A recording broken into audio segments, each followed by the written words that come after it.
ব্রেকফাস্টটা কেমন? ব্রেকফাস্ট করে লাঞ্চ বানানো হচ্ছে বেশি। হ্যাঁ ভালো লাগছে সত্যি, আমারও দুর্দান্ত লেগেছে। ব্রাঞ্চ দেখো, একটা ডিমের পোচ আর এদিকে ফ্রাইড রাইস কাম বিরিয়ানি। একটু বিরিয়ানির মতন হয়েছে না খেতে?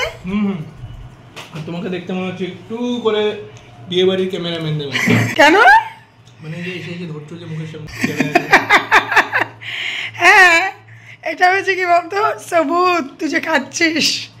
বিয়ে বাড়িতে দেখবি খাওয়ার সময় ক্যামেরাম্যানটা কেন ধরে, কে কে এসেছিল, কে কে খেয়েছে, এগুলো সব দেখে।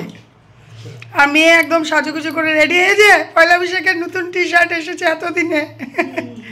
কালারটা খুব সুন্দর। কিন্তু আমরা সবাই খেয়ে নিয়েছি, তারপরে ওদের জন্য রেখে দিয়েছিলাম। এখন দুই ভাই বোন মিলে খাবে, লাগলে নিবে, নাহলে এটা থেকে যাবে। সৃষ্টি একটু যাচ্ছে বাইরে, ওরা দুই ভাই বোন খাচ্ছে সবার, সব সময় আমরা খেয়ে নিই, তারপর ওরা দুজন লাস্টে এসে খায়। কেন কি? হ্যাঁ হ্যাঁ হ্যাঁ, অনেক কথা বলে বলে খাও না, আমাদের আধা পেট কথাতেই ভরে যায়। মা বসেছে সবজি নিয়ে। আর এই যে, হ্যালো এভরিওয়ান, সময়ের সাথে তোমাদের সকলকে অনেক অনেক অনেক ওয়েলকাম। আশা করি তোমরা সকলে খুব খুব ভালো আছো, আমিও খুব ভালো আছি। আর দাদা ভাইয়ের আমার উপর একটু জিদ উঠছে, আমি জানি, কেন কি আমাকে রেডি হতে বলেছে আর আমি ভিডিও করছি দেখে। হ্যাঁ, আমি এখন স্নান টান করিনি, আমি রেডি হচ্ছি। এই কারণে আমি আজকে কতদিন ধরেই তোমাদেরকে ব্লগের মধ্যে দেখাচ্ছি যে আমার মা পুজো দিচ্ছে। আর কয়েকদিন আগে একটা ব্লগে তোমাদেরকে এটাও বলেছি, বলো তো তোমাদের কি গেস করতে পারছো যে আমি কেন পুজো দিচ্ছি না, মা কেন দিচ্ছে? সব কিছুই তোমাদেরকে বলবো। হ্যাঁ গো হ্যাঁ, আমাদের ঘরে একটা বয়ফ্রেন্ড এসেছে। গেস করো তোমরা বয়ফ্রেন্ডটা কে আসছে? আমার বয়ফ্রেন্ড। তোমাদের দাদাভাই জ্বলে যাচ্ছে জ্বলে যাচ্ছে। হ্যাঁ, আমার বয়ফ্রেন্ড এসছে, চলো তোমাদেরকে দেখাবো। তো দেখো, কালকে সন্ধ্যাবেলায় বসে বসে আমি সবগুলো গাছ আমি বসিয়েছি, কালকে বিকেলে বসে বসে। আর মশার কামড় খেয়ে আমার অবস্থা খারাপ। একটা বৃষ্টি দিলে খুব ভালো হতো। তো আমি চললাম রেডি হয়ে বয়ফ্রেন্ডকে দেখবো বলে। চলো তোমাদেরকেও দেখাই আমার বয়ফ্রেন্ডকে দেখতে যাব, কিছু গিফট নিব না, সেটা কি হতে পারে? তো গিফট টিফট নিয়ে একদম হাজব্যান্ডের সাথেই চলে গেলাম বয়ফ্রেন্ডকে দেখতে। কজনের থাকে এমন কপাল। তো চলে এসেছি বয়ফ্রেন্ডের বাড়ির পাহাড়ে। এই যে দেখতে পাচ্ছ সিঁড়িগুলো, তো এখানে আবার আমার শ্বশুর বাড়িও। একটু এক্সাইটনেস কাজ করছিল। আর তোমাদের দাদাভাই আমার পেছন পেছন একটু হিংসে হচ্ছিল। বাপের বাড়িও পাহাড়ে, শ্বশুর বাড়িও পাহাড়ে। এখন সিঁড়িগুলো দিয়ে উঠতে হবে। এবার আবার বয়ফ্রেন্ডকে দেখার জন্য তোমাদের দাদাভাই আগে আগেই উঠে যাচ্ছে। কিছু বুঝতে পারছি না অ্যাকচুয়ালি তার ভেতরে কি কাজ করছিল। তো ঢুকে পড়েছি বয়ফ্রেন্ডের বাড়িতে।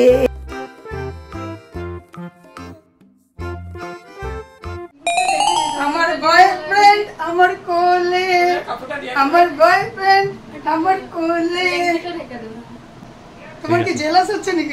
খুশির জেলাস। আমার বয়ফ্রেন্ড আমার কোলে। এটা অন্য জেলাস। মুখ ঢাকা কিন্তু বয়ফ্রেন্ডের, এখন দেখানো যাবে না। আমার বয়ফ্রেন্ড অ্যাকচুয়ালি কি বলতো, আমার মানে রাজাকে তোমরা অনেকেই চিনো, রাজার বিয়ের ভিডিও দিয়েছি। তো আমার ভাসুরের ছেলে, তার ঘরে ছেলে হয়েছে, তো আমার বয়ফ্রেন্ড হলো কিনা? হ্যাঁ, এই কথাটা শুনে কি হাসলো। শ্বশুরবাড়ি থেকে আসার পথে এই ভাদালি পাতা, গ্যাদাল পাতা অনেকে বলে, অনেকে অনেক নামে ডাকে, পাতাগুলো নিয়ে এসেছিলাম আর একটা তরমুজ নিয়ে ঘরে ফিরেছি। ভাসুরের ঘর থেকে এসেই স্নান টান করে একদম ফ্রেশ হয়ে আসার সময় দেখলেই শ্বশুরবাড়ির পাশেই এই পাতাগুলো হয়েছিল। এগুলোকে আমরা ভাদালি পাতা বলি। এগুলোর অনেক নাম আছে না মা?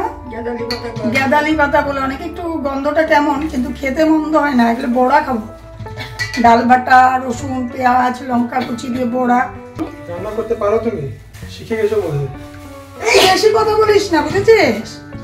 আগে তো করতে পারতে না, কয়েকদিন যে কারণ যখন ছিল না তখন করে শিখে গেছে আর কি। হ্যাঁ সত্যি সত্যি। আর যেহেতু মা কয়েকদিন ধরে পুজো টুজো দিচ্ছে, হ্যাঁ